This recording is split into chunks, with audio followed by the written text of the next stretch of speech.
After 25 years of marriage, the sentence that finally broke the silence didn't come with shouting or anger, it came softly, almost politely, like a request he believed was reasonable, and that's what made it so dangerous, because when my husband looked at me across the dinner table and said he felt he deserved something more alive, something younger, my world didn't shatter loudly, it cracked quietly inside me. And before I tell you what I said that left him speechless, let me ask you something important right now. If you have ever given years of your life to someone, supported their dreams, sacrificed your own identity, and feared becoming invisible with age, stay with me till the end and make sure you like this video and subscribe, because this story isn't just about marriage, it's about power, psychology, and the moment a woman remembers who she really is. For 25 years I had been the background music to his life, steady, reliable, unnoticed, the woman who remembered birthdays, handled crises, raised children, healed arguments, and kept the emotional engine running while he took credit for the journey. And somewhere along the way I learned the dangerous habit of shrinking myself so he could feel bigger, and psychology tells us this is how long-term imbalance forms. Not through cruelty but through comfort, because when someone gets used to your silence, they mistake it for consent, and when someone benefits from your loyalty, they forget its value. And that night as he spoke, I realized he had rehearsed this moment, he had practiced those words in his head, convincing himself that honesty made him brave and that desire made him entitled. And what shocked me wasn't that he wanted someone younger, it was that he believed I would understand, that I would accept it with quiet dignity, because that's who I had always been to him, the understanding woman, the reasonable wife, the emotional cushion. And psychology explains this perfectly. When a person has benefited from your emotional labor for decades, they begin to see it as a resource, not a gift, something renewable, something that doesn't run out. And in his mind my worth was tied to stability while youth was tied to excitement, and he thought he could have both without consequence. And as he talked, I watched how relaxed he was, how calm, how confident in his own narrative, and that's when I understood something crucial. This wasn't about another woman, it was about control, about rewriting the story so he could leave without guilt, because people rarely abandon relationships suddenly, they rewrite history first so they can walk away feeling justified. And he had been doing that quietly for months, maybe years, convincing himself that he had outgrown me, that I was holding him back, that life owed him a second youth. And what psychology teaches us here is that entitlement often wears the mask of self-discovery, and the most dangerous betrayals don't come from anger but from rationalization. I didn't interrupt him, I didn't cry, I didn't argue, and that confused him, because he expected resistance or tears, something that would confirm his power. But silence in moments like these is unsettling, because it removes the script the other person has prepared. And as he spoke, I thought about the years I had spent emotionally managing him, smoothing his insecurities, excusing his absences, telling myself that loyalty meant endurance, and how slowly that belief had eroded my sense of self. Because when you stay too long in a role where you are needed but not chosen, you forget that being chosen should be mutual, and psychology calls this emotional habituation. When one partner becomes a constant and the other becomes a seeker, and seekers always believe they deserve novelty, but what they don't expect is resistance from the constant, because constancy is often mistaken for weakness. When he finally stopped talking, there was a pause, the kind of pause where he expected me to fill the space with reassurance or sadness, and instead I smiled slightly, not because I was amused, but because I had reached clarity, the kind that comes when disappointment burns away illusion. And before I reveal what I said, understand this, words are powerful not because they are loud, but because they expose truth. And in that moment I wasn't speaking as a wife afraid of loss, I was speaking as a woman who had finally recognized her value, and that shift alone changes everything, because when you stop negotiating your worth, the other person feels it immediately, and that is what unsettles them the most. If this story is already resonating with you, don't forget to comment where you're watching from, because you're not alone, and many people silently live this exact moment without ever speaking their truth.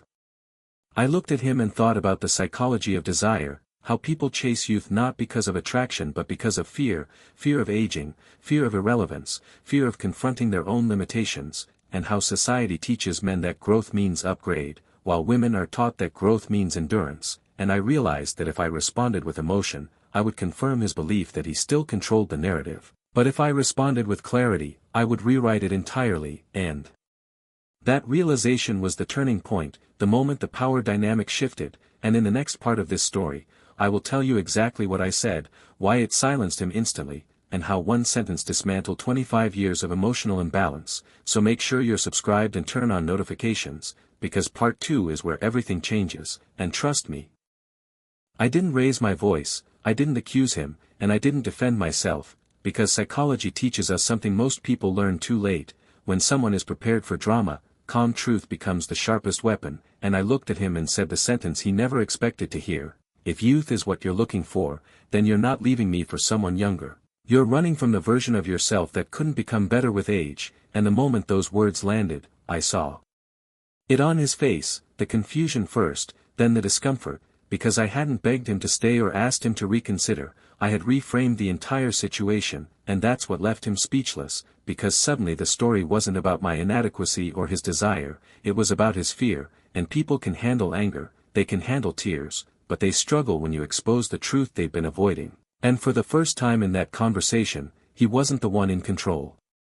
He tried to laugh it off, made a comment about me being dramatic, but psychology calls this deflection, a defense mechanism used when someone feels internally threatened. And instead of reacting, I stayed silent, because silence after truth forces reflection, and that silence stretched, heavy and uncomfortable, and I could see him recalculating, trying to regain footing, because he had prepared himself for resistance, not self-possession. And that's when I continued, not aggressively, not emotionally, but clearly, and I said, you think you're choosing a new beginning, but you're actually repeating the same pattern, chasing validation instead of building depth. And his shoulders stiffened, because men who seek younger partners often aren't seeking love, they're seeking a mirror that reflects admiration without accountability. And psychology confirms this: admiration feels safer than intimacy, because intimacy requires growth. And suddenly he was no longer the hero of his own story, he was a man exposed to himself. He asked me if I was saying he was wrong for wanting happiness, and that question alone revealed everything, because people often frame selfish choices as emotional needs to avoid responsibility. And I responded with something even calmer: happiness that requires someone else's erasure isn't happiness, it's avoidance. And that was the moment his voice disappeared entirely, because avoidance thrives in confusion, not clarity. And I wasn't confused anymore. I realized in that moment how often women are conditioned to absorb disappointment quietly, to internalize rejection as failure. But psychology shows us that rejection often reveals the limits of the rejecter, not the rejected. And standing there, calm and grounded, I felt something shift inside me, not anger, not sadness, but relief, because I was no longer performing the role he needed me to play. He asked me if I wasn't scared of being alone after all these years, and I smiled again, because fear loses power when named. And I said, I've been alone in this marriage for longer than you realize. And that sentence landed heavier than anything else, because it exposed the emotional truth he had ignored, that presence without connection is still absence. And for a brief moment, I saw regret flicker across his face, not because he suddenly loved me differently, but because he realized he had underestimated me. And psychology tells us that people don't regret leaving as much as they regret losing access to someone who once centered their world. If you're watching this and you've ever been made to feel replaceable after giving your best years to someone, pause for a second and subscribe, because stories like this aren't just entertainment, they're reminders that self-worth doesn't expire with age. He tried to soften his tone then, said he hadn't meant to hurt me, said he still cared deeply, and that's when I understood something else psychology makes very clear: guilt is not the same as accountability, and care without respect is just comfort for the one leaving. And instead of responding emotionally, I let him sit with his words, because sometimes the most powerful thing you can do is refuse to make the other person feel better about hurting you. That night ended without resolution, without shouting, without closure, but something fundamental had changed, because for the first time in 25 years, he was the one unsure, and I was the one grounded. And that reversal of roles stayed with him, because when someone expects you to collapse and you stand firm instead, it rewires the entire dynamic. In the days that followed, he became quieter, more observant, because the version of me he had taken for granted was gone. And psychology explains this reaction perfectly: when access is removed, value is suddenly recognized, but by then, recognition comes too late. If this part of the story is hitting close to home, comment "strength" below, because acknowledging your worth is the first step to reclaiming it. And in part 3, I'll tell you what happened next, how his behavior changed, what final decision I made, and why choosing myself after 25 years didn't destroy me, it rebuilt me, so make sure you're subscribed and ready, because the ending of this story isn't what most people expect, and it might change the way you see love, loyalty, and aging forever.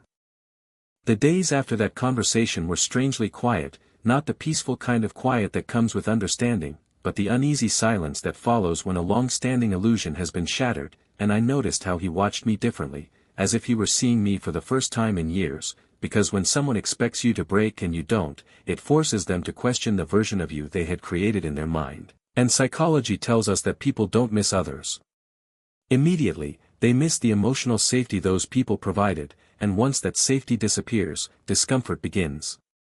He started asking small questions, ones that felt almost rehearsed, about my day, about my plans, about whether I was upset, and each question carried the same underlying fear, that he had miscalculated, that he had assumed my dependence when in reality it was his comfort that depended on me, and I answered calmly, not coldly, but without offering reassurance, because reassurance is often mistaken for forgiveness, and I wasn't there to make his transition easier anymore.